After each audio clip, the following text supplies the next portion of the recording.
भगवान पार्श्वनाथ के चरण सानिध्य में बैठकर हम श्रावकाचार्य के उस विषय को समझ रहे हैं जहाँ श्रावक संलेखना को ग्रहण करता है और संलेखना को ग्रहण करने के बाद फिर वो प्रतिमा को ग्रहण करता है। उन प्रतिमाओं का स्वरूप अपन ने समझा कि वह पांचवी प्रतिमा में क्या है, पांचवी प्रतिमा में सचित त्याग, यानी जो जो सचित वस्तुएं रहती थीं उनको अचित करके लेता है। सचित वस्तुओं का सीधा सीधा भक्षण नहीं करता है, जो पकी हुई हो। क्यों? सचित वस्तुएं कुछ ऐसी हैं जिसमें जीवों की बहुत सी विराधना होती है, तो इसीलिए उन वस्तुओं को यहाँ पर ग्रहण नहीं किया जाता है। और जो यानी सूख गई हो, पक गई हो, या अग्नि के द्वारा तप्त हुई हो, या अम्बिल लवणी यानी उसमें नमक मिला दिया हो, ऐसी वस्तुएं जो प्रासुक हैं, जैसे मुनिराज को भी अपन बोलते हैं प्रासुक आहार है, प्रासुक जल है, शुद्ध आहार है, शुद्ध जल है। इसका अर्थ क्या है? शुद्धि का अर्थ क्या है? जीव रहित है, प्रासुक है। इस कारण से क्या है, वो हम आहार चलाते हैं। ऐसे ही पांचवी प्रतिमा वाला जीव भी जब व्रतों को स्वीकार करते हुए आगे बढ़ता है तो अपने भोजन में भी शुद्धता लाता है। क्या है? अभी तक अज्ञानता थी तो जैसा फल मिला वैसा खा लिया, छोटा मिला, बड़ा मिला, जीव सहित मिला। क्या है? बहुत सारी अज्ञानता में जीव ने बहुत सारे क्या है पाप किए हैं। वर्तमान में ज्ञान आ जाता है तो जिसमें पाप होता है, जिसमें हिंसा होती है, जिसमें जीवों की विराधना होती है, ऐसे भोजन का परित्याग कर देता है। क्या है? जैसे कच्चा पानी नहीं पीना, प्रासुक करके पीना। क्या करना? दोनों बातें हैं। पका हुआ पानी पियोगे तो आपके स्वास्थ्य में लाभ मिलेगा। क्या है? जैसे भोजन कैसा होता है? पका हुआ, अग्निपक होता है ना। एक नेचुरोपैथी में भी कहा है अग्निपक भोजन को, और उसी में अग्निपक भी पानी होना चाहिए, प्रासुक। उन्होंने दूसरी पद्धति ऐसी बताई, पर बात तो एक है। प्रासुक के साथ प्रासुक लोगे तो क्या रहेगा? वो आपका हितकारी होगा। यानी भोजन है आपका गर्म और पानी कैसा है? ठंडा। तो ये इससे क्या है, कई जगह दांतों में भी प्रॉब्लम आती, कई लोग के दांत गिर जाते उससे, ठंडा गर्म होने से। इसीलिए पानी भी कैसा होना चाहिए? प्रासुक होना चाहिए। अब कई बार ऐसा हो सकता है पानी गर्म किया हुआ ठंडा भले हो जाए पर उसकी तासीर गर्म की ही रहेगी, उसको ठंडा ठंडा नहीं कहेंगे। पानी एक बार गर्म हो गया उसके बाद क्या है, अब कई लोग कहते हैं उसको फिर गर्म करो, नहीं, उसको क्या है, आपको एक बार गर्म करने के बाद 24 घंटे की मर्यादा हो गई उसकी। अब कितना भी उसको गर्म कर लो उसकी मर्यादा नहीं बढ़ेगी। जैसे एक बार आपकी रोटी पक गई, एक बार दाल चावल पक गया, उसको दोबारा पकाओगे क्या? पकाओगे तो क्या होगा? खराब हो जाएगा। ऐसी पानी को भी है बार बार पकाया नहीं जाता है। तो चावल आवल फ्राई करते हो या कुछ भी करते हो, अगर बार बार पकाया जा रहा है तो वो चीज़ वास्तविकता में शरीर के लिए हानिकारक है। हमने आपको बताया था पहले भी कि वही भोजन औषधि बनता है और वही भोजन क्या है, रोग का काम करता है। देखो ना, आम पका हुआ है, आम पका हुआ है तो कई चीज़ों में औषधि का काम करेगा। वही आम सड़ जाए तो वो रोग कर देता है कि नहीं? ऐसे ही यहाँ पर सचित और अचित का विचार किया जा रहा है। जो सूखा है, पका हुआ है और तपाया गया है, ऐसी वस्तुओं का भोजन करने वाला जो जीव होता है वो कौन सा है? सचित त्याग प्रतिमाधारी। पानी भी लेगा तो प्रासुक लेगा। राग अवस्था में कच्चा पानी पीते हैं, हमें बहुत अच्छा लगता है, गर्म पानी हमें बेकार लगता है। ये राग अवस्था है। अनादि काल से ध्यान रखना, जैसे जानवर होते हैं, कहीं कभी उनको पानी मिल जाए, चाहे झरने का मिल जाए, चाहे नाली का मिल जाए, चाहे तालाब का मिल जाए, कैसा भी मिल जाए, उनको तो पानी पीने से मतलब रहता है, उनको विवेक नहीं है। मनुष्यों के पास विवेक होता है, मनुष्य मननशील होता है, क्या वस्तु भक्ष्य है, क्या वस्तु अभक्ष्य है, क्या हेय है, क्या उपादेय है, इसलिए विवेक से चलता है, जिससे कि यहाँ देखा जाता है स्वाद और स्वास्थ्य, और धर्म में देखा जाता है अहिंसा में चीज़ होना चाहिए। अंतर इतना है, यहाँ स्वाद और स्वास्थ्य के चक्कर में चाहे भक्ष हो चाहे अभक्ष हो ये नहीं देखा जाता है, पर यहाँ देखा जाता है जिसमें जीव की विराधना ना हो, अन्यथा जिस वस्तु को आप खाओगे उसमें जीवों का जो हनन होगा, हत्या होगी, आपको उन्हीं योनियों में जाना पड़ेगा। किस में जाना पड़ेगा? इसीलिए जो आज वर्तमान में जीव की लोलुपी हो गए हैं और मांस भक्षण तक कर रहे हैं, ध्यान रखना आगे चल के वो भी उन्हीं जीवों के द्वारा जिनको उनने काटा है वो काटे जाएंगे। क्या है? इसीलिए धर्म के नाम पर भी हिंसा नहीं होना चाहिए। जो आज धर्म के नाम पर लोग हिंसा करने लगे हैं, धर्म के नाम पर भी हिंसा नहीं होती। धर्म का अर्थ है अहिंसा करना, अहिंसा से रहना, जीव दया का पालन करना। ठीक है, हर जगह लिखा है, वैदिक में भी आया है, दया धर्म का मूल है। तुलसीदास जी ने लिखा है दया धर्म का मूल है। अब जो हिंसा करता हो वो दयाशील कहाँ? इसीलिए छोटे छोटे फल हैं जो पूर्ण पक नहीं पाए हैं या पूर्ण बढ़ नहीं पाए हैं, उनको नहीं खाना चाहिए। ठीक है ना? भले ही वो आपके स्वाद में अच्छे लगते हो, चाहे वो भाजी हो, पत्तियां हो, फल हो, बीज हो, अनाज हो, और अनाज में भी अंकुर अनाज हो, इन चीज़ों का भक्षण नहीं करना चाहिए। अब छठवीं प्रतिमा आ रही है, क्या? छठवीं प्रतिमा आ रही है रात्रि भुक्ति त्याग। कल का नियम था ना, कौन सी? रात्रि भुक्ति त्याग। पालन हुआ कि नहीं हुआ? पालन किया कि नहीं किया? नहीं किया आपने? देखो, एक दिन का नियम अपन नहीं पालन कर सकते कि शाम माने कल भगवान महावीर स्वामी को निर्वाण हुआ था, उस दिन मात्र हम रात्रि में चारों प्रकार के आहार का त्याग करते थे। इसलिए ध्यान रखो, शरीर से इतना राग मत रखो कि इसी शरीर में आपको बार बार उत्पन्न होना पड़े। समझो क्या है?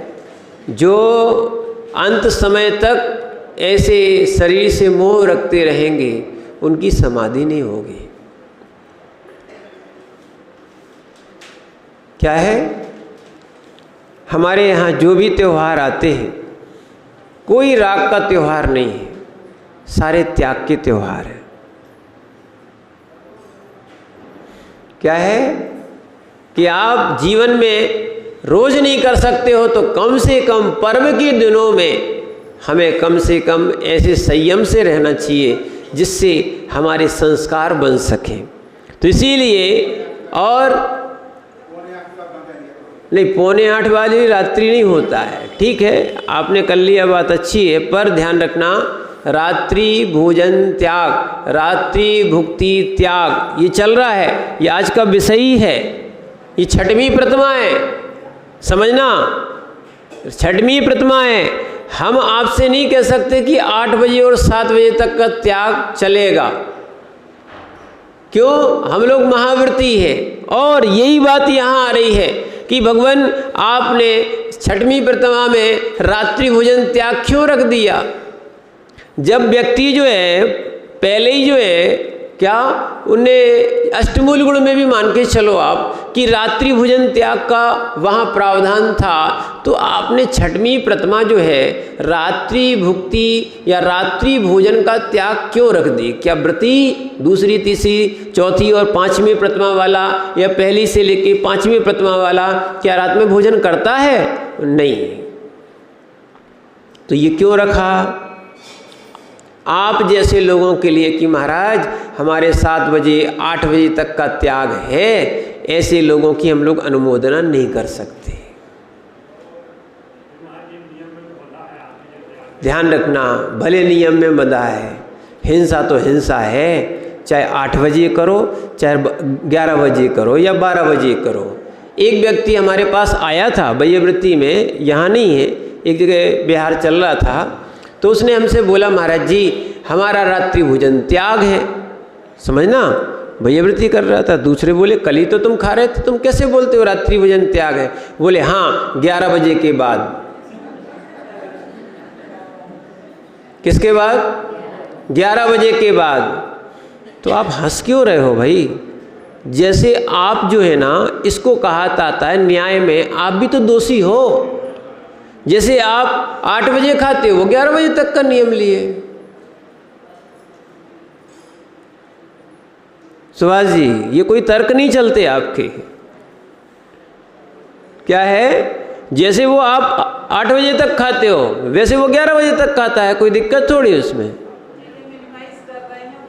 बस ये कह सकते हैं पर वास्तविकता में रात्रि भोजन का त्याग नहीं है, अहिंसा का पालन नहीं है। और ऐसे ही जो ग्रस्त रहते हैं, ये ग्रस्तों की प्रतिमाएं हैं कि ग्रस्त में भी ऐसे ग्रस्त रहेंगे जो रात्रि भोजन करने वालों की ना तो स्वयं करेंगे और न करने वालों की कृत कारित अनुमोदना से कोई अनुमति देंगे। ये व्यवहार अब नहीं चलेगा। आप सोच रहे हो ये व्यवहार चलता होगा, ये व्यवहार अब नहीं चलेगा। क्यों? रात्रि भोजन त्याग यानी वास्तविकता में सूर्यास्त के पहले भोजन कर लो आप।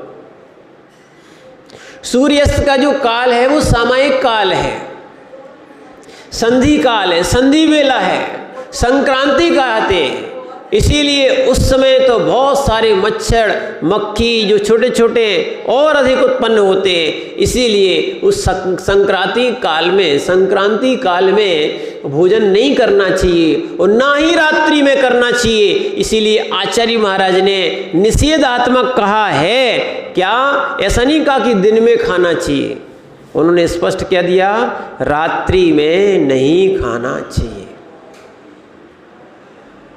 और ज्योतिष में और सारे जगत में रात्रि जो है ना सूर्यास्त से ही हो जाती है। संध्या वेला ये दिन नहीं कही जाती। संध्या हो गई, शाम हो गई यानी रात्रि शुरू हो गई। इसीलिए जो है क्या है, हम थोड़ा सा जो लोग करते बहुत अच्छा है। अगर कोई 7 बजे तक का करता है तो आप लोग अपने हिसाब से कर रहे हो, और बहुत अच्छा ये है कि आप इतना राग छोड़ दिया है। 1 घंटे में क्या जाता है, 1 घंटे और पहले कर लो। इतना आपने छोड़ ही दिया है, बहुत अच्छा है, तो आप क्या कर लो 1 घंटे और पहले कर लो। आप पक्के नियम में आ जाओगे। क्या है? समझ रहे ना? जैसे कि गाड़ी के आने का टाइम क्या है, माना कि कितने बजे है, 5 बजे या 6 बजे है, तो जितने बजे गाड़ी आती है उतने बजे करोगे कि 1 घंटे बाद आओगे आप? अरे 1 घंटे थोड़ी, गाड़ी निकलने के 1 मिनट बाद भी आओगे तो आपका वो टिकट जो है ना वो कोई काम का नहीं रहेगा। ऐसी जो है आपने त्याग तो किया है पर रात्रि हो गई है, तो आपने रात्रि में भले 1 ही मिनट तो हुआ था तो गाड़ी 1 मिनट के बाद छूट जाती है। ऐसी उस नियम का जो फल मिलना चाहिए था वो आपको नहीं मिल सकता। देखो, एक तो टिकट का टिकट खराब हो गया और दूसरी जहाँ स्थान पे पहुँचना चाहिए था वहाँ नहीं पहुँच पाए।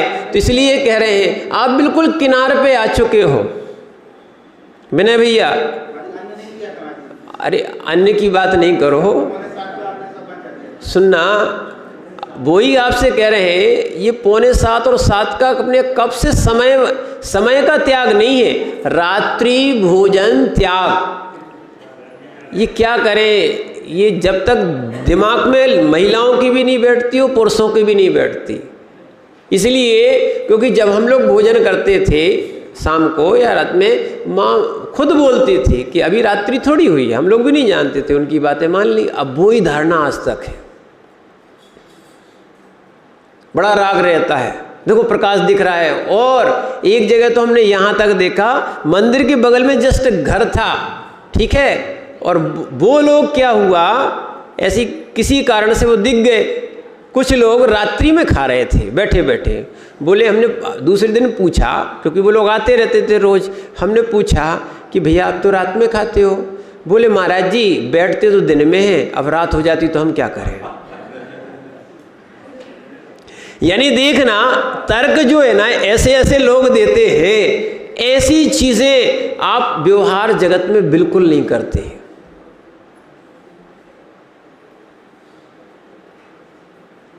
क्या है, जैसे पिक्चर देखने जाते हो ना, समय के पहले जाते हो कि समय के बाद जाते हो। टिकट भी पहले ही लेना पड़ता है, और उसके बाद लाइन में भी पहले लगना पड़ता है। दरवाज़ा बंद हो गया, एंट्री बंद हो जाती, भले तुम्हारे पास टिकट हो।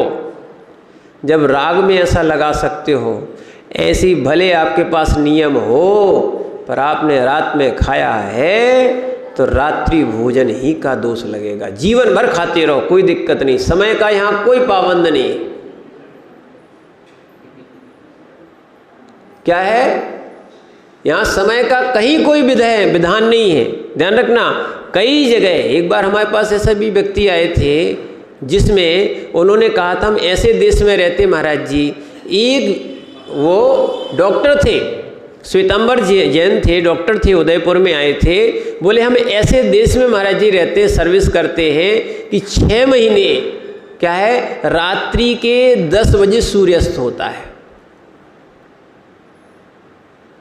तो बोले नियम तो आराम से पल जाता है, पर 6 महीने नहीं पलेगा। हमने क्यों, बोले 6 महीने जो रात्रि होती है वो दिन के 4 बजे हो जाती है। क्या बोल रहे थे, ऐसा भी है, ध्यान रखना। अभी अरिजीत सागर जी एक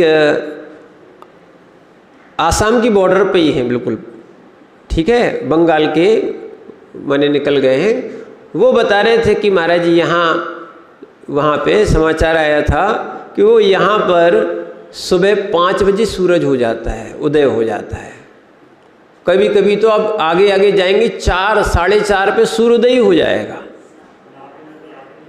क्या है, इसीलिए हाँ बोले महाराज जी यहाँ 6 बजे सब लोग पूजा करके फ्री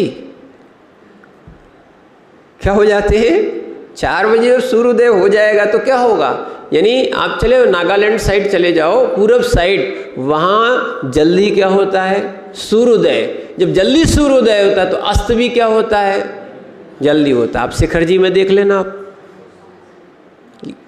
क्या है, बम्बई की अपेक्षा, क्योंकि वो पश्चिम में है, बम्बई की अपेक्षा ये शिखर जी में रात्रि जल्दी होती है। सूर्य भी जल्दी उदय होता है तो रात्रि भी। तो ऐसे ही ध्यान रखना, जहाँ जहाँ जिस जिस देश की जैसी जैसी सूर्योदय की व्यवस्था है वैसा उनको रात्रि भोजन त्याग कहा गया है। यानी जब चाहे वो मौसम में हो, यहीं अपन देखते हैं जब गर्मियाँ होती हैं तो अपने 7:30 बजे तक सूर्य अस्त होता है, और जब ठंड आने लगती है अभी तो 5 साढ़े 5 बजे तक सूर्य अस्त होता है। यानी 2-2 घंटे का डिफरेंस आ जाता है। इसीलिए आचार्य महाराज के जो वाक्य होते हैं या जिनागम के वाक्य जो होते हैं वो अबाधित होते हैं। कैसे होते हैं, अबाधित होते हैं। इसीलिए देखो आचार्य ने पहले ही कह दिया, सूक्ष्मो जिनुदितम तत्त्वम हेतुर्नैव हन्नते आज्ञा सिद्धम नान्यथा वादिनो जिना। यानी जो भी भगवान के शब्द, आगम के शब्द हैं, हेतु नहीं वहन्यते, किन्हीं भी हेतुओं से उनका खंडन नहीं किया जा सकता। एक दूसरा क्या है, जो आगम के वाक्य लिखे हैं, आचार्यों ने सूत्र लिखे हैं, वो अबाधित होते हैं, बाधित नहीं होते। इसलिए उन्होंने क्या कहा, रात्रि भोजन त्याग। अब जब जब रात्रि होगी, 4 बजे हो रही है तो 4 बजे मानना पड़ेगा, ठीक है। और 10 बजे रात्रि हो रही है तो 10 बजे, मैंने सूर्यास्त हो रहा है तो रात्रि मानना पड़ेगी। इसीलिए सीधा शब्द है रात्रि भोजन, यानी चारों प्रकार के आहार का त्याग, रात्रि भोजन त्याग, ठीक है। श्वेतांबर में कहा जाता है चौविहार।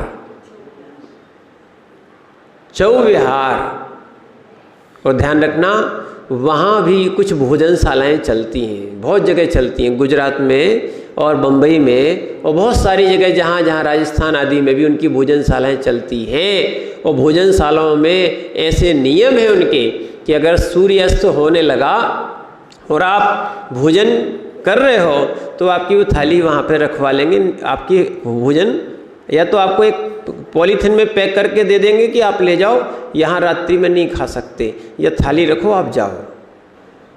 और सूर्यास्त के बाद उनकी भोजनशाला तुरंत बंद हो जाती है। समझ लेना, जब वो लोग पालन कर सकते हैं तो दिगंबर लोग क्यों नहीं कर सकते? क्या है? इसीलिए कुछ हमें राग छोड़ना चाहिए। हमने बताया ना, ट्रेन बहुत अच्छा ये उदाहरण है कि ट्रेन निकलने के बाद 1 मिनट बाद भी पहुंचोगे तो काम का है क्या, टिकट या वहाँ पे जाना। ऐसे ही जिसने नियम लिया है तो कम से कम आप 1 घंटे का विकल्प क्यों करते हो, 1 घंटा और पहले कर लो। कई लोग सोचते हैं, बच्चे लोग सोचते हैं कि जल्दी खा लेंगे तो भूख लगेगी। ऐसे ही होता है ना, क्या लगेगी? ऐसा नहीं होता। पेट भर के आप भोजन कर लोगे। और ये साइंस भी बोलती है, जो आप भोजन करते हो रोटी सब्जी आदि सबका, इसको पचने में 18 घंटे चाहिए। कितना चाहिए? 18 घंटे एक बार के भोजन के लिए पचने में चाहिए। आप कितनी बार भोजन कर लेते हो?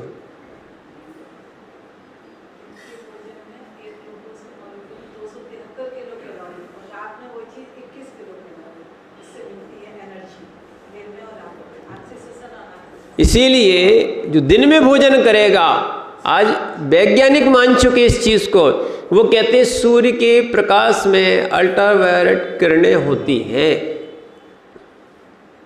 ठीक है, वो जीव रहित होता है। और जैसे ही सूर्य अस्त हो जाता है उसी वस्तु में जीव हो जाते हैं। इसीलिए ध्यान रखना, जो भी छठवीं प्रतिमा का पालन करते हैं वो रात में न भोजन करेंगे, करते तो नहीं है, ठीक, और ना कराएंगे और ना करने वालों की अनुमोदना करेंगे। अगर आपने कहा महाराज जी हमारा रात्रि भोजन जो है ना 8 बजे 9 बजे 10 बजे 11 बजे तक का है, ठीक है, आप लिमिट में बांध ली, वो अलग बात है, पर रात्रि भोजन त्याग नहीं है। क्या नहीं रहेगा? रात्रि भोजन त्याग में की श्रेणी में आप नहीं आ पाओगे। आपको जिस समय सूर्यास्त होता है उसके व्रती अगर है तो उसके लिए कहा गया है क्या, 2 घड़ी पूर्व भोजन कर लेना चाहिए सूर्यास्त के पहले। माने उसका 2 घड़ी पूर्व भोजन हो जाना चाहिए। अब ये नहीं चलेगा कि महाराज जी आप ही ने तो कहा था। हाँ, महाव्रती है तो 3 घड़ी पहले, अगर शाम को कभी ऐसे कोई महाराज दूसरी बेला में उठे तो उनकी बेला कब तक, यानी 3 घड़ी पूर्व उनका आहार हो जाना चाहिए। और यदि व्रती है तो 2 घड़ी पूर्व तक उनका आहार हो जाना चाहिए। यानी 24 मिनट, आप 25 मिनट मान के चलो तो 25 दूनी 50 मिनट पहले आपका भोजन व्रतियों का हो जाना चाहिए। और जो व्रती नहीं है तो कम से कम 1 घड़ी पूर्व आपका भोजन हो जाना चाहिए।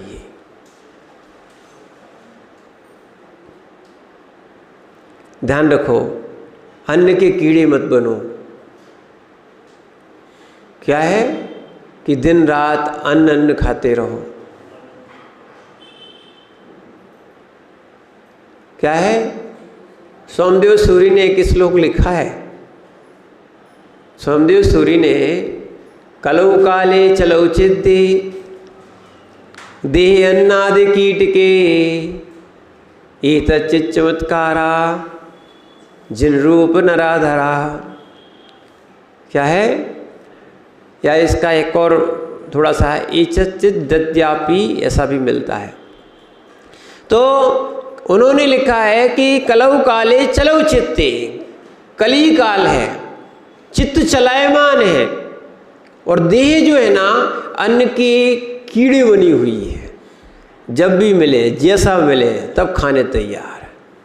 देह कैसा बना हुआ है, अन्न का कीड़ा बना हुआ है। एतच्चित् चमत्कारा, यदि इस चित्त का चमत्कार देखना हो तो पंचम काल का चमत्कार देखना हो तो जिन रूप धराधरा नराधरा, जिन लोगों ने, जिन जीवों ने ऐसे कली काल में भी दीक्षा ली हो, व्रती बने हो, ठीक है, जो अन्न के कीड़े बने रहते थे, ध्यान रखना, और वो आज इतनी बड़ी बड़ी साधनाएं कर रहे हैं, ये आज पंचम काल का चमत्कार है।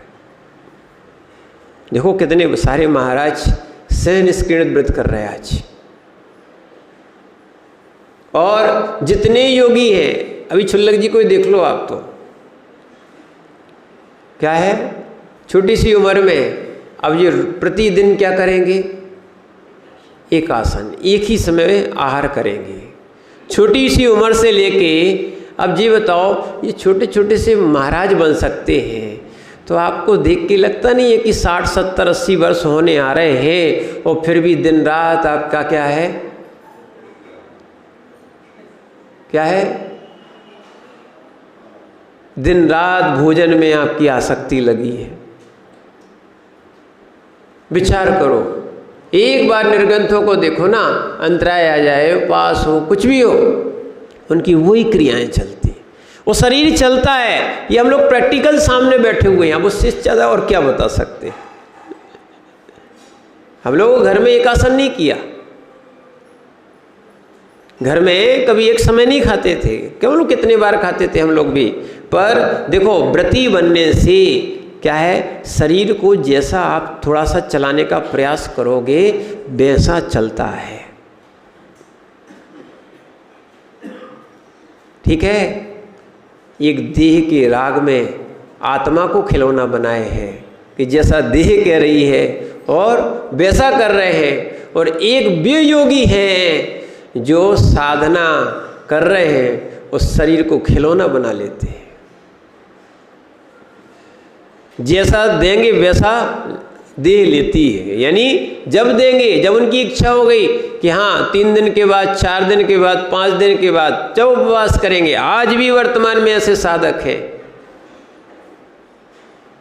फिर भी उनका शरीर चल रहा कि नहीं चल रहा।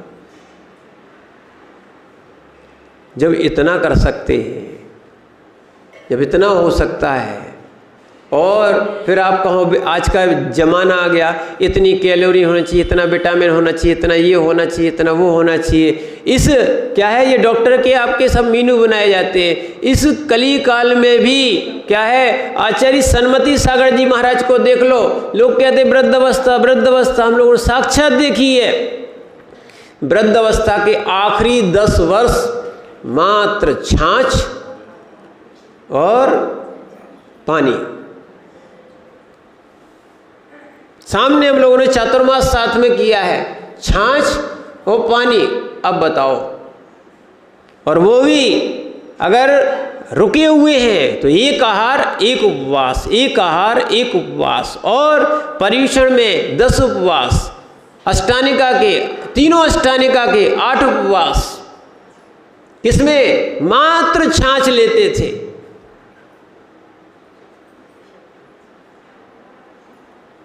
अब बताओ, ध्यान रखना। और उन्हीं गुरुदेव ने बताया था कि हमने घर में ग्रस्त अवस्था में एक उपवास भी नहीं किया।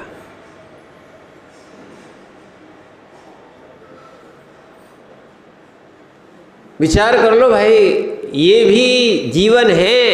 यानी आप अन्न के पीछे भी दौड़ सकते हो, और उनने ऐसे जीवन को जिया कि शरीर में जब उनकी इच्छा होती उठेंगे, नहीं उठा तो नहीं उठेंगे।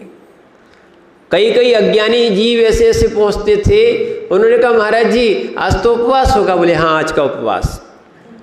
हाँ कि महाराज जी क्यों, हो सकता है। और एक बार ये प्रैक्टिकली हो गया, क्योंकि आचार्य का नियम था, मैंने नियम नहीं कहे, ऐसा मैंने उनका स्वास्थ्य बिगड़ गया था। और ध्यान रखना, देखो ये होता है विवेक। आचार्य विराग सागर जी उनके साथ थे, तो क्या हुआ, परीक्षण के बाद उनका स्वास्थ्य बहुत वीक हो गया था, ठीक है। और अब भाई महाराज तो संघ के महाराज हैं, देखना संघ के महाराज बोले आज महाराज आचार्य का उपवास होगा, सुनना। तो बस कुछ नहीं, आचार्य चुपचाप बैठे रहे। कौन? सन्मति सागर जी। तो आचार्य बोले विराग सागर जी, आचार्य जल आ गया है, आप उठे। कुछ नहीं, उन्होंने कमंडल उठाया और उठ गए। लोग बोले आज तो चमत्कार हो गया विराग सागर जी, आपने तो आचार्य को उठा दिया। आचार्य कभी दूसरे दिन उठते ही कहाँ हैं, ठीक है। तो आचार्य बोले आप लोग की अज्ञानता है। और 2, 4, 6 दिन आचार्य रोज उठे। उसके बाद जब वो स्वस्थ हो गए ना, तो फिर आचार्य ने कहा महाराज जी चले। बोले नहीं, हम स्वस्थ हो गए हैं, अब उठेंगे। इसलिए ध्यान रखो, आपको माँ कहा गया है, पिता तुल्य कहा गया है। ऊट पटांग शब्द जो है ना, अज्ञानियों को, इन साधकों के सामने नहीं बोलना चाहिए। नहीं तो वृद्ध हो तो ज्ञान भी वृद्ध होना चाहिए। जो भी ऊट पटांग शब्द जो अज्ञानी लोग बोलते हैं, कसाई लोग बोलते हैं, जब भी जो मुंह में आया कहीं भी बोल देते हो। आपको लगता ही नहीं है कि हम किनके सामने बोल रहे हैं, किनके पादमूल में खड़े हैं। गुरु समीप विनय कर बैठो, चरणन में दृष्टि दीनी, कहीं लिखा है ना ऐसा? बस इतना ही लिखा रहेगा। जहाँ जो मन में आता है वो बोल देते हैं, यही समझ में नहीं है। अब उनको अपन सोचो कि कुछ बोले तो लगता है कैसे अज्ञानी जीव हैं, पूरा जीवन उनका अज्ञान में निकल गए, इतनी उम्र बड़ी हो गई है पर अभी तक बोलना नहीं सीख पाए हैं। इसलिए ध्यान रखना, कभी भी बोलते नहीं बने तो मौन रहना चाहिए। सेवा कर लो, क्या है, पर कम से कम वृद्ध अवस्था में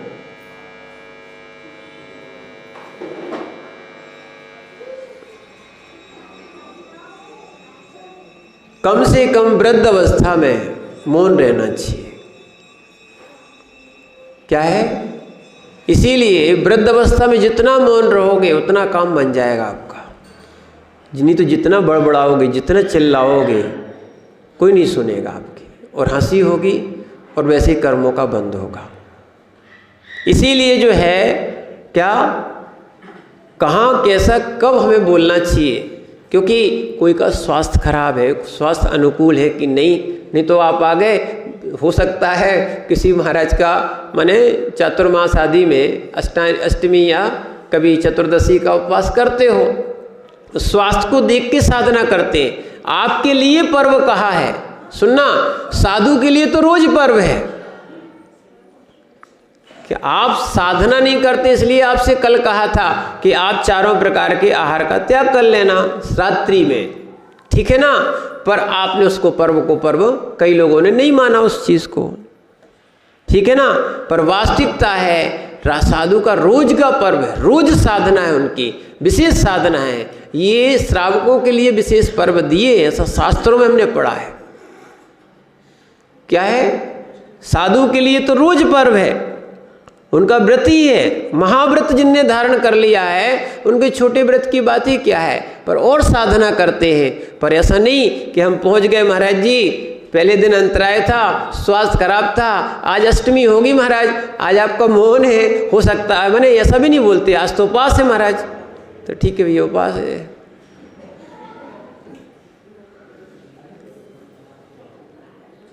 जो जीव स्वयं तो रात्रि भोजन का त्याग नहीं कर पा रहा है, ठीक ना सोचना चाहिए संयमियों के सामने अपन को कैसे बोलना चाहिए। और वो धन्यवाद के पात्र हैं जो छठवीं प्रतिमा को धारण करते हैं और रात्रि में भोजन नहीं करते और अनुमोदना भी नहीं करते। मात्र ऐसी ऐसी माताएं हैं, उन माँ के लिए छूट है जिनका बच्चा उनका दूध पीता हो, वो उसको भर पिला सकते हैं, ठीक है ना। पर जिनके बच्चे बड़े हो गए हैं, अब वो उनको रात्रि में भोजन ना देंगे, ना उनसे कहेंगे हम नहीं देंगे तुम खा लो, न कृत न कारित न अनुमोदना। इसीलिए ये छठवीं प्रतिमा आती है, 142 नंबर का श्लोक है, इसको अपन पढ़े। क्या है, छठवीं प्रतिमा मात्र दो बातों के लिए विशेष है। क्या है, एक तो रात्रि भुक्ति त्याग और दूसरा है दिवा मैथुन त्याग, ठीक है। इसके लिए आचार्य मान ने यहाँ रात्रि भुक्ति लिखी है, अन्नम पानम खाद्यम, अन्नम पानम खाद्यम, लेयम नाशनाति यो विभावर्यम, लेयम नाशनाति यो विभावर्यम, सच रात्रि भुक्ति विरतः सत्येषु नुकंपमान मनाः। पढ़िए,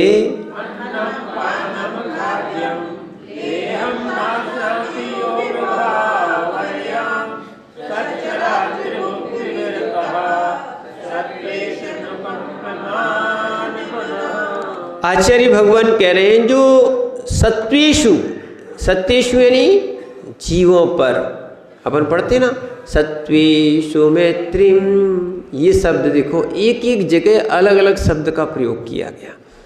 जो सत्वेषु यानी प्राणियों पर, अनुकंपमान माना, दया से सहित चित्त वाला है, जो जीवों पर दया करता है। सही दया वो करता है जो रात्रि में कम से कम भोजन नहीं करता, यानी रात्रि भोजन त्याग है, वो दयाशील है। जो रात्रि में भोजन करने वाला है, ध्यान रखना, वो दयाशील नहीं है। ठीक आगे वाला इनमें बताया, मैंने विभावर्यम, रात्रि में अन्नम, अन्न को, पानम, पीने योग्य वस्तु को। देखो भैया, लोग बोलते हैं कि अन्न का त्याग रात्रि भोजन में होता है। आज देखो सब स्पष्ट लिखा हुआ है, ये छठवीं प्रतिमा की गाथा है, श्लोक है कि लोगों के प्रचलन में क्या है, रात्रि भोजन त्याग। ध्यान रखना, रात्रि भोजन त्याग का अर्थ है हम अन्न नहीं खाते पर अन्न खाते हैं। तो सब चलता हमारे लिए, रबड़ी चलती है, काजू चलता है, दूध चलता है, साबूदाने की खीर चलती है, साबूदाना चलता है, मूंगफली चलती है, और रात में बनाए जाते हैं। रात में बना हुआ भोजन, ठीक है ना, रात में बना हुआ भोजन या दिन में बना हुआ भोजन रात्रि में खाया जाए या रात्रि का बना हुआ भोजन दिन में खाया जाए, दोनों जो है ना रात्रि भोजन त्यागी नहीं है। जैसे दिन की शादियां होती हैं तो सारा जितना मिष्ठान और जितनी वस्तु है हमने खुद देखा है, ये धर्मशालाओं में जो मंदिर से लगी हैं, धर्मशालाओं में पूरी रात भर मिष्ठान बनता है, यानी भले दिन में खिलाया जा रहा है, ये कहना ही पड़ेगा। और हम नहीं कहेंगे, विद्वान नहीं कहेंगे, तो भाई कौन कहेगा? फिर तो क्या है, चोर चोर मौसेरे भाई एक दूसरे की छिपाते हैं कि तुम हमारी पोल खोलोगे तो हम तुम्हारी पोल खोलेंगे। तो इसीलिए इस चक्कर में कोई कुछ बोलता नहीं है। वास्तविकता क्या है, रात्रि में बना हुआ भोजन अगर दिन में भी खाते हो तो अगर रात्रि भोजन जिनका त्याग है उनको भी दोष लगता है। ठीक है ना? इसीलिए ये चीजें समझने लायक हैं। तो लोग जो कहते हैं ना रात्रि में अन्न के त्याग को रात्रि भोजन त्याग कहते हैं, वो पढ़ लो क्या लिखा है इसमें। लिखा है रात्रि में विभावर्यम, अच्छे से देखना, ये प्रमाण है, आचार्य समंतभद्र स्वामी ने लिखा है, और वो भी केवली की वाणी को उन्होंने लिपिबद्ध किया है। यहाँ मनमानी नहीं चलती है, यहाँ जिनवाणी समझो। क्या है? रात्रि में अन्यम, अन्न को, पानम, पीने योग्य वस्तु को, खाद्यम, खाने योग्य वस्तु यानी लड्डू आदि को, लेहम यानी चाटने योग्य रबड़ी आदि को, ना असनाती जो नहीं खाता है वह रात्रि भुक्ति त्याग प्रतिमाधारी कहलाता है। और ध्यान रखना, कई लोग बोलते हैं महाराज जी क्या जैनों को ही पाप लगता है? किसको लगता है? जैनों को ही पाप लगता है, अन्न को पाप नहीं लगता है। भैया अन्य जगह भी लोगों ने मना किया था पर ना माने लोग। तो क्या हम आपसे पूछना चाहते हैं, क्या जो हिंसा करता है वो जैन ना हो तो क्या वो अहिंसक माना जाएगा? उसको पाप नहीं लगेगा? जेल नहीं जाएगा क्या? ध्यान रखना, सजाओं में, कोर्ट में, कहाँ गए वकील साहब आज?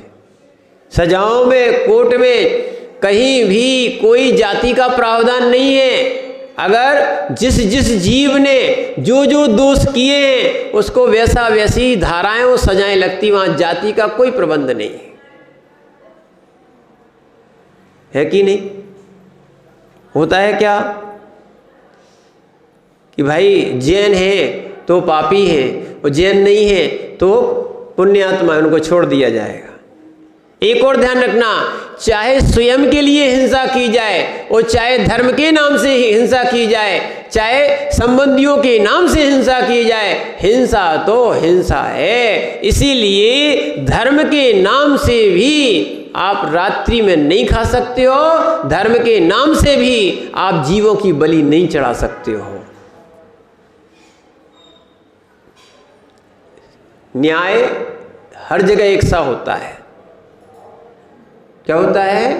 इसीलिए ध्यान रखना, क्या है, लोगों ने नहीं माना पर वहां जो है एक मार्कंडेय ऋषि हुए हैं, इनने मार्कंडेय पुराण भी लिखा है जो क्या है वैदिक दर्शन से रहे।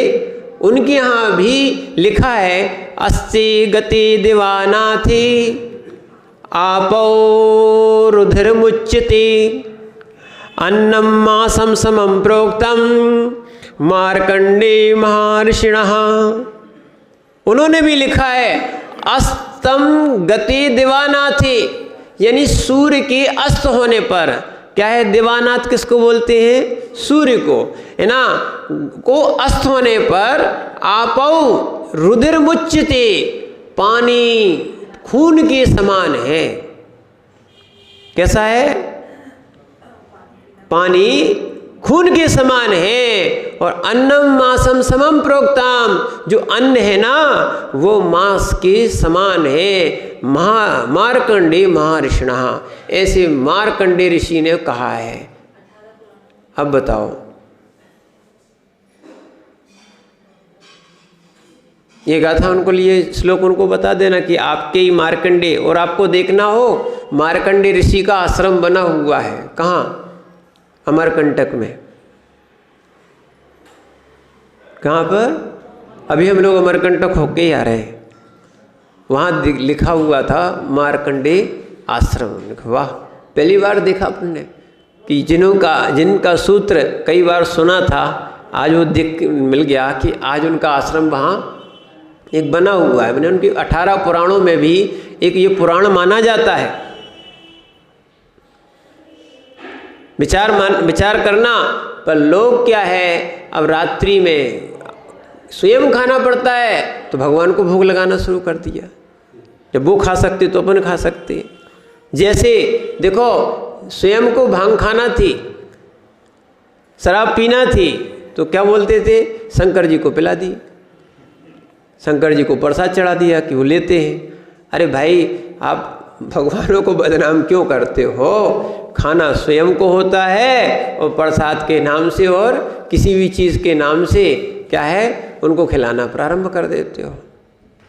इसलिए ध्यान रखना, क्या है, रात्रि भोजन करने वाले थोड़ा सा सतर्क रहें, क्योंकि आप अपने लिए नरक का दरवाज़ा खोल रहे हो। क्या है, ऐसा कई जगह, इसलिए रात्रि भोजन सब जगह निषेध था, पर लोगों की लालसा बढ़ती गई और बढ़ते बढ़ते ये प्रभाव इतना हो गया, अब रात्रि भोजन जो करता नहीं है, यानी त्यागी है, लोग उससे चिढ़ने लगे हैं कि बताओ, इनके साथ जाओगे तो अपन को भी खाने नहीं मिलेगा। पंचम काल है, कली काल है, लोग संयमियों से चिढ़ते हैं कि इनके कारण हमारे भोगों में अंतराय आ जाएगा। समझो क्या है, एक दिन तो एक जन ने कहा कि भैया भोजन कर लो, ठीक है ना। तो दूसरे बोले, हमें जी खाना थोड़ी भाता है, खपता ही नहीं है। आहार के बाद का क्या होता है, खपता ही नहीं है। विचार करना, जो जिस जीव की लालसा एकदम इंद्रिय आसक्ति में पड़ गई है, समझना, वो जीव शुद्ध भोजन नहीं कर पाते हैं। और आपने कभी वास्तविकता में अभी ग्रंथ नहीं पढ़े, इसलिए आप लोग गलत धारणा के कारण गलत चीज़ें बोलते हो। जो आहार के बाद अवशेष बचा हुआ, जो थाली में, नीचे के नहीं बोल रहे आपसे, पात्र का जो थाली में बचा हुआ अन्न है वो खाता है। तो ऐसे रेणसार जी में आचार्य भगवान कुंद स्वामी ने लिखा है, जो मुनि को आहार देने के बाद अवशेष जो बचा हुआ भोजन है उसको करता है, वो आगे चल के मोक्षगामी जीव होता है। क्या है, हम लोग भी ब्रह्मचारी अवस्था में थे, आचार्य को आहार दिए तो वो थाली ऐसे नहीं रखते थे, वो स्वयं क्या है रख लेते थे, भले वो टूटे टूटे गिलास भी हो।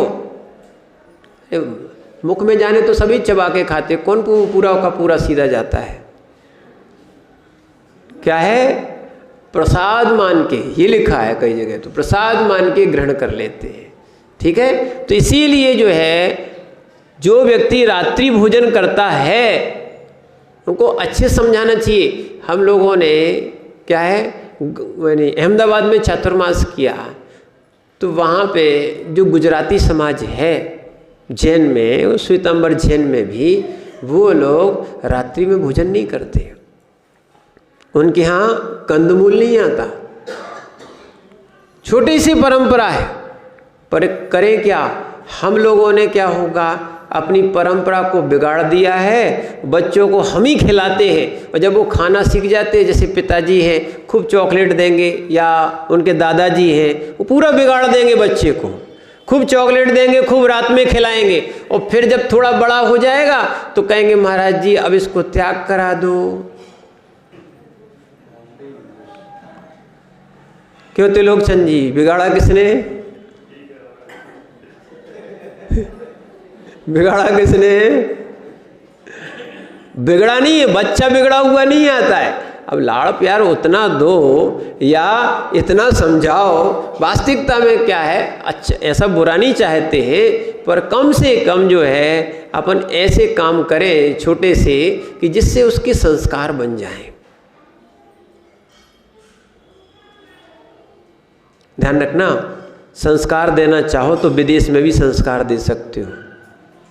और ऐसे ही हुआ, भावनगर में आचार्य ने हम लोग को चातुर्मास के लिए बोला था। 2009 में संघ बन चुका था हमारा।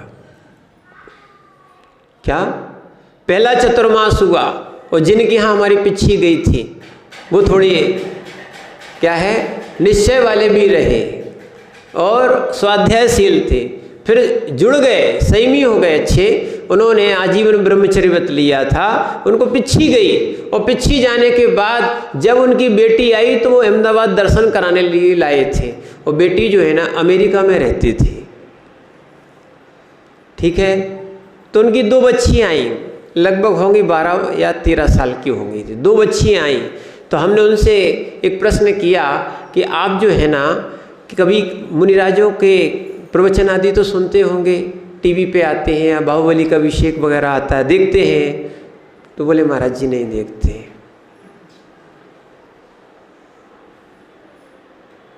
राजू भैया क्या बोल रहे थे? नहीं देखते हैं। बुट्टे भैया के भैया क्या नाम? नरेंद्र। हाँ क्या बोले? क्या नहीं देखते हैं? क्यों? बोले महाराज जी हमारे घर में टीवी नहीं है। क्या बोल रहे थे? टीवी नहीं है। उनकी माँ बोली महाराज बच्चे बिगड़ जाते हैं, इसलिए हमने बच्चों को घर में टीवी नहीं लाई। और आज जमाना हो गया है कहाँ? अमेरिका में रहने वाले जीव। और फिर बोले महाराज जी इन्होंने आज तक रात्रि में भोजन किया नहीं है। कौन? अमेरिका में रहने वाले बच्चे। धन्य उनकी माँ और धन्य उनकी माँ के पिता के संस्कार, जिन्होंने ऐसा तत्व ज्ञान दिया जिससे उनके बच्चे अमेरिका में रह के भी धर्म का पालन कर रहे हैं। और आज जो व्रतियों के घर में रह के, व्रतियों के घर में रह के या मंदिरों के पास रह के, ध्यान रखना, और गुरुओं का सानिध्य प्राप्त करके जो लोग ऐसे नियम का पालन ना करते हो, अब बताओ गलती किसकी है?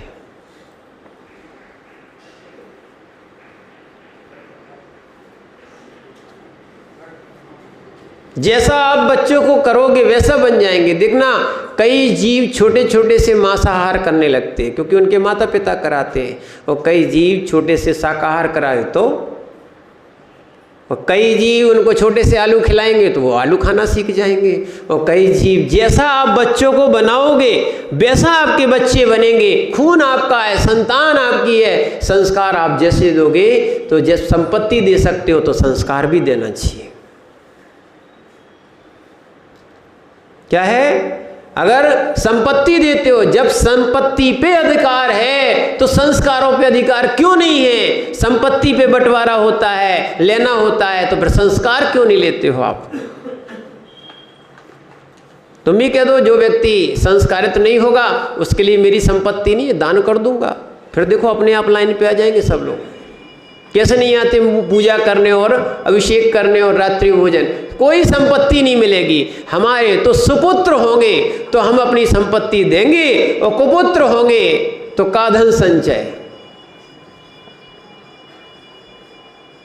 देखना इस धन के पीछे लोग जब विदेश तक चले जाते हैं उल्टे लटक जाते हैं। जब एक आपने देखा ना क्या वो नट एक पतली रस्सी पे चल सकता है तो क्या ध्यान के कारण जीव संयम में नहीं आएगा।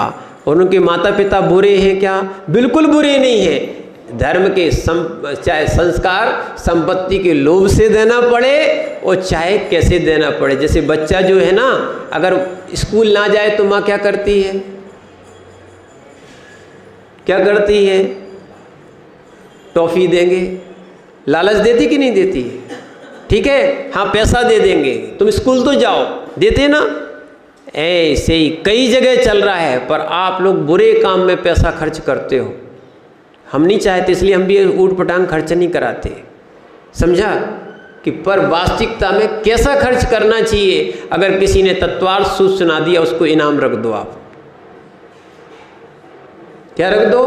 इस पैसे के लोभ में, ध्यान रखना, वो तत्व ज्ञान सीखेंगे, लोभ में सीखेंगे, बाद में उनका तत्व ज्ञान काम आएगा।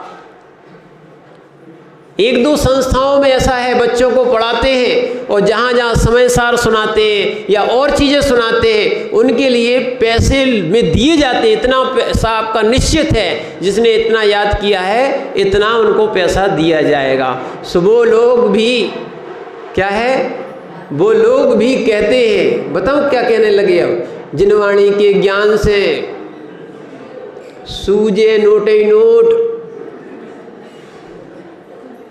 क्या बोलते हैं,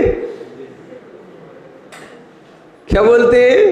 अब बच्चे उनने बना दी। एक बार वो भिंड में हमें व्यक्ति सुना रहा था, बच्चा आया तो बोले महाराज जी खूब याद करो, खूब पैसा मिलता है। पर वो भी अच्छा है, कम से कम वो बच्चे क्या है, भक्तांबर है, तत्वार सूत्र है, समय सार है, और भी चीजें तुम जो जितना याद करोगे। देने वाले पैसा देना चाहिए, ऐसी जगह देना चाहिए, ऐसा करके देना चाहिए। क्या है, एक बार पुलक सागर जी का भी प्रवचन चल रहा था, उनने अपने प्रवचनों में कहा था, वो मैं सुना था कि मेरी माँ 2 रुपये देती, 2 रुपये के कारण मैं अभिषेक करता था। धन्य उनके 2 रुपये आज करोड़ों का महाराज बना दिया। ऐसी जगह दान देना चाहिए, ऐसी जगह अपने संस्कार देना चाहिए कि आज क्या है, देखो जो व्यक्ति, देखना, जो व्यक्ति पटाखे चलाएगा, भैया ठीक है अब देना पड़ते थोड़े बहुत पैसे दे देंगे, पर जो नहीं चलाएगा हम उसके लिए और अच्छे ज़्यादा देंगे, तो वो क्या करेगा? लो नहीं चलाओगे तो हमें थोड़े ज़्यादा मिलेंगे। बच्चे तो लोभी होते हैं। आप चाहो तो आप इस संस्कार को ऐसे भी दे सकते हो, पर कारण ये है हम भोगों की जगह तो बहुत पैसा लुटाते हैं, बहुत जगह बहुत काम करते हैं, पर सम्यक जगह जहाँ जहाँ देना चाहिए वहाँ हम नहीं देते हैं। वास्तविकता में, अगर वास्तविकता में आप भगवान महावीर की संतान हो, क्षत्रिय पुत्र हो, तो कुछ संस्कार देने का प्रयास करो, कुछ बदलने का प्रयास करो, तो मनुष्य कहलाओगे, व्रती बन पाओगे और आगे अच्छी संलेखना करोगे, और हो सकता है महाव्रती बन के अपना कल्याण कर लोगे। इसीलिए रात्रि में क्या है, रात्रि में आप चारों प्रकार के आहार का त्याग करें, बहुत अच्छी बात है। नहीं तो कम से कम रात्रि भोजन नहीं करना चाहिए, अन्यथा नरकों में जाना पड़ेगा, बिल्कुल निश्चित बात है। क्या है, यहाँ चारों प्रकार के आहार का त्याग क्या है, खाद्य, स्वाद, लेय, पेय। कितने? खाद्य, स्वाद, लेय, पेय। यहाँ अन्न की बात नहीं आई, यहाँ अन्न की बात नहीं है कि अन्न नहीं खाना चाहिए। ये वो दर्शन नहीं है कि अन्न नहीं खाओगे तो उपवास माना जाएगा। समझ रहे ना आप? तो इसीलिए जब अन्न खाने नहीं खाता है तो उपवास नहीं माना जाता है। तो जो अन्न नहीं खाता हो और रात में खाता हो तो क्या वो रात्रि भोजन त्यागी माना जाएगा? माना जाएगा क्या? शरद भैया बताओ। इसीलिए जो है ना, हम दूध पी लेंगे, हम ये कर लेंगे, हम वो सब कर लेंगे, इन चीज़ों में वो है ना, रात्रि भोजन त्यागी नहीं माना जाता। स्वस्थ रहना हो, जीवों की हिंसा नहीं करना हो, तो इसीलिए यहाँ पर सत्येषु, सत्येषु यानी जीवों पर दया करने वाला वैसा जीव जो है रात्रि भोजन नहीं करता। और रात्रि छठमा, रात्रि भुक्ति त्याग, ठीक है ना, यानी कि वो कृत कारित अनुमोदना से वो नहीं कहता और नहीं कह सकता कि भैया ये आए हैं इनको भोजन करा दो। पहले की माताएं वो माताएं कहलाती थी, वास्तव में जरूर कड़क रहती थी कि शाम हुई कि चौके में ताला डाल देती थी। और ये आचार्य ने भी बताया, रात्रि में उनकी माँ भोजन नहीं देती थी, इसलिए आज वो अरविंद से आचार्य विराग सागर बन गए। बोले रात्रि में भूख लगती थी, सुनना, तो पहले खप्पर के घर होते थे, बोले खप्पर हटा के एक दिन कूद गए चौके में। अब भूख लगी थी, क्या करें, माँ ने ताला डाल दिया, बोले कूद गए, ठीक है। जैसे ही कूदे सो आवाज आई, क्या है, एक भाई कूद गया, 4 भाई थे, एक भाई कूद गया, वो जैसे ही कूदा तो दूसरे भाई बोले बिल्ली आई होगी। क्या आई होगी, ठीक, माँ तो समझ रही थी, पर उन्हें चुरा के रोटी खाई। पर ऐसी ऐसी माँ होती थी। आज भी ऐसी कई लोग सुनाते हैं कि जब तक मंदिर नहीं जाओ भोजन नहीं देते थे। आज भी आप कर सकते हो। हुआ कि नहीं हुआ? आज आपने पूरे संस्कार समाप्त कर दिए। फिर हम लोग से कहते महाराज जी नियम दे दो, मेरा बेटा बच्चा मंदिर आने लगे। गलती तो तुमने की, भोजन नहीं दिए, वो संपत्ति नहीं दो, अपने आप देखना, अपने आप लाइन लगी मिलेगी आपकी। पर क्या करें, हम बहुत स्वयं शरीर के रागी हो गए हैं और संबंधियों के रागी हो गए हैं। तो इसीलिए हमने संस्कार को एक तरफ रख दिया है और स्वयं भी संस्कारित नहीं होते तो हम दूसरे से क्या बोलेंगे। इसीलिए ध्यान रखना, आप जैसे पहले माता पिता होते थे, जब तक मंदिर नहीं जाओगे भोजन नहीं मिलेगा। अगर ऐसा शुरू कर दिया तो अपने आप मंदिर आना बच्चों का शुरू हो जाएगा। और आप अपने बच्चों और बहू से कह दो कि अगर संस्कार नहीं होंगे तो संपत्ति भी नहीं मिलेगी हमारी, हम देना चाहें तो देंगे, ठीक है, आपका कोई उसमें अधिकार नहीं है, ऐसा सरकार का भी नियम है।